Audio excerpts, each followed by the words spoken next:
Hey everyone, welcome back. I'm Michael and we're going to be getting right back into some more Reddit stories. If you enjoy the video, make sure to leave a like and subscribe. Now, without further ado, let's begin. This story was posted by a user named Slightbook in the AITAH subreddit. The post is titled AITAH for telling my half-sister she doesn't deserve my mom's necklace. Hello everyone, I'm coming on Reddit to seek advice because I think I might be in the wrong. I'm a 21-year-old female with two full siblings, Michael, who is 23 years old, and Damien, who is 25 years old. We also have a half-sister, Elsie, who is 18 years old and is the result of an affair. Our mother, who is 50 years old, is unfortunately terminally ill. The doctors have informed us that she doesn't have much time left. She called us all in to discuss her will and what each of us would be receiving. My mother was a banker and amassed quite a portfolio. Shortly after Elsie was born, her mother was not very active in her life, leading Elsie to move in with us. I could always sense that my mom held some resentment towards her. She wasn't strong enough to leave after the affair and regrets it every day. Mom raised Elsie as her own for so long, but all Elsie could do was be snarky towards her, often saying, "But you're not my real mom," especially when mom was trying to discipline her. However, as soon as she needed something expensive, she would be as sweet as sugar towards mom. I avoided Elsie growing up because I always felt like she ruined our picture-perfect family. On the day this incident occurred, mom was reading her will while lying on her bed. She owns a beautiful emerald necklace, a family heirloom. She looked directly at Elsie and told her that she could keep it. I started crying immediately. It didn't make sense to me that she would inherit something so significant when she isn't entirely part of our family. She and mom share no blood relation. I began to scream and yell at Elsie, telling her that I wish she had never walked into our lives and that she should just leave because no one wanted her there. Damien tried to calm me down and reminded me that we were in a hospital. Michael left the room with Elsie to avoid further escalation. I saw mom crying, which hurt me, but I felt even more hurt by what she had done. I grabbed my bag and left. It has been 3 days since then, and I've received non-stop messages from extended family members saying that I hurt my mom and that she didn't mean any harm. AITAH, minor update. Hi all, I've received some very well-worded and thoughtful comments and DMs. To answer some questions, the heirloom comes from my mom's side of the family, not my dad's. My father passed away 2 years ago. Elsie's mother is not very involved in her life, to put it nicely. My brothers rarely speak to Elsie, mainly because they live 3 states away. I will be talking to my mom as soon as possible. She wants to talk and I do too because at the end of the day, I love her and would never change that.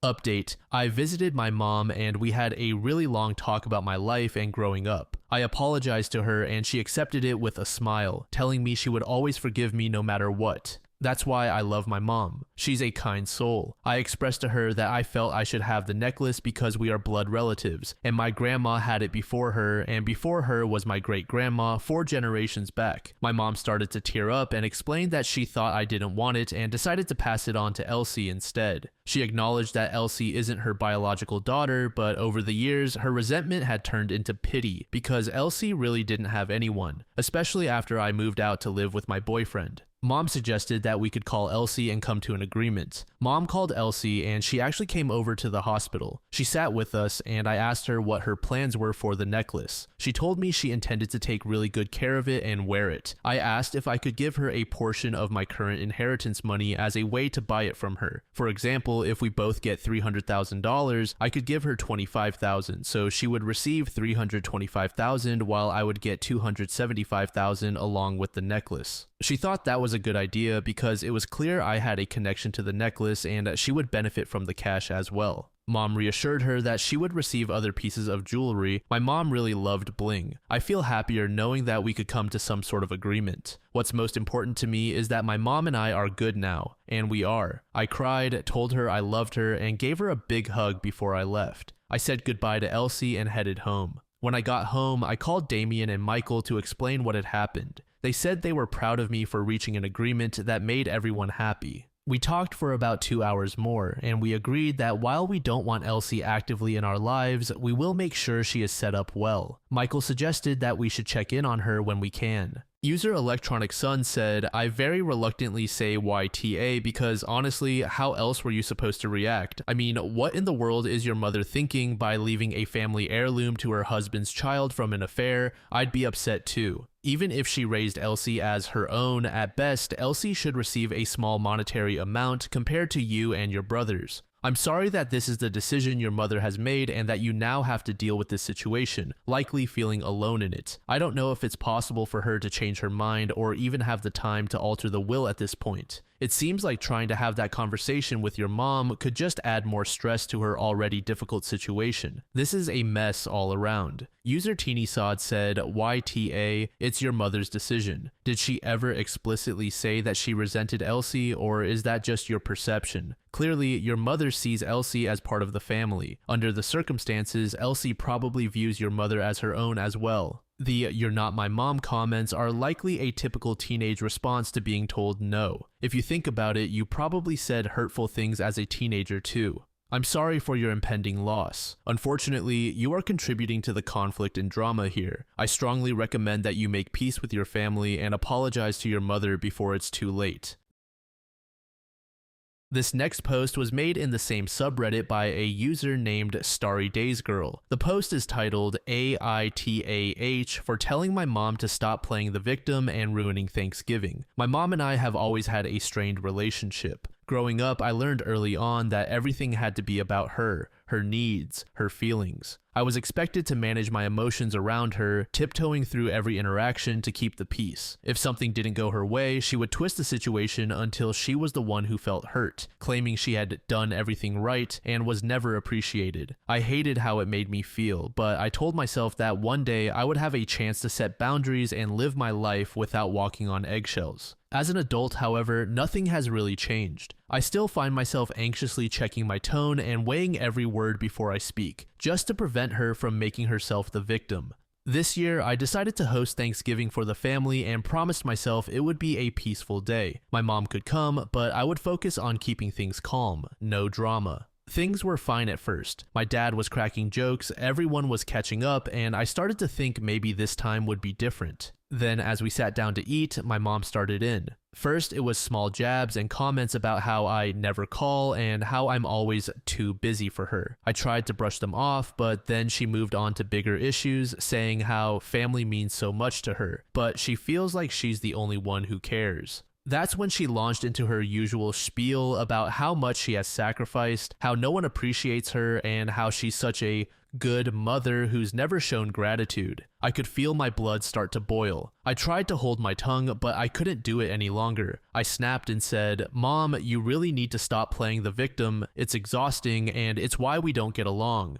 The room went dead silent. She sat there in shock before her face crumpled and she started crying. She called me cruel and heartless and said I had ruined Thanksgiving. She claimed she had only ever tried to love me, but that I was too selfish to see it. Then she stormed out, with my dad following her and giving me a sad look, as if he knew this was coming but couldn't do anything about it. Now the family is completely divided. Some relatives have called me to say they understand that she needed to hear it, while others think I was heartless and that I could have been kinder or more tactful. They keep saying she's my mother and that one day I'll regret speaking to her this way, but part of me feels like I had to say it. If I didn't draw a line now, I'd be stuck in this cycle forever. I'm conflicted because I never wanted to hurt her, especially not on Thanksgiving. I just couldn't keep pretending her behavior was okay. She refuses to see her role in our issues, and I'm tired of always being the one who has to accommodate her feelings. So AITA for finally telling her the truth, even if it hurt her. User Corgi Huntress said, "I have something similar in my family, a person who is like a family bomb. Everyone walks on eggshells to avoid setting them off. I stopped doing that a while back. I set off that bomb big time and I quit walking on eggshells. Sometimes you need to be true to yourself and not worry about what other people will do or say. If you're not being a bully, then you have nothing to apologize for. She has a need to feel the power that comes from people kowtowing to her, and now you refuse to do that. Continue to stand your ground. Just be yourself. Don't go back to the toxicity of walking on eggshells."